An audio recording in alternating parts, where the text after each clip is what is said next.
করতালির মধ্য দিয়ে সকলে ধন্যবাদ জানাবো যে আমাদের মুখ্যমন্ত্রী মমতা বন্দ্যোপাধ্যায়কে, যিনার নির্দেশ ক্রমে আজকে প্রত্যেকটা জেলা, শুধুমাত্র মুর্শিদাবাদ জেলা নয়, প্রত্যেক জেলার জনপ্রতিনিধিরা আপ্রাণ চেষ্টা করছেন যে গ্রামের উন্নতিকল্পে কি কি করা যায় এবং গ্রামের রাস্তাঘাট, পানীয় জলের ব্যবস্থাগুলো কিভাবে দ্রুত সম্পন্ন করা যায়। তো সেই উদ্দেশ্যেই আজকে আমাদের রেজিনগর বিধানসভার অন্তর্গত কাশীপুর অঞ্চলে আমরা এসেছি এবং এখানে জনপ্রতিনিধি যিনি আমাদের জেলা পরিষদ সদস্য হক চৌধুরী ভাই আছেন, আমাদের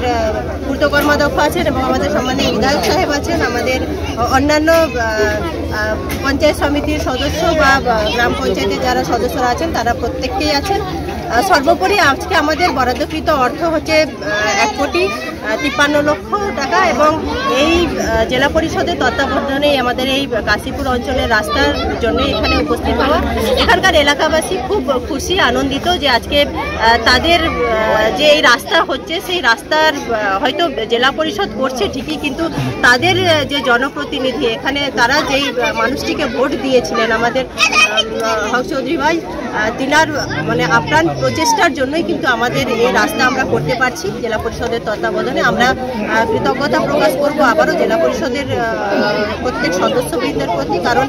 যেই উদ্বোধন করুক বা যেই করুক না কেন, যে কোনো রাস্তাঘাট বিধায়ক হোক বা জেলা পরিষদ সদস্য হোক বা যারাই পঞ্চায়েতের লোকজন হোক, যারাই হোক উদ্বোধন যারাই করুক না কেন, কিন্তু আমরা জানি যে এই রাস্তাঘাট আমাদের মুখ্যমন্ত্রী মমতা বন্দ্যোপাধ্যায়ের নির্দেশক্রমেই আমাদেরকে করতে হচ্ছে এবং তিনার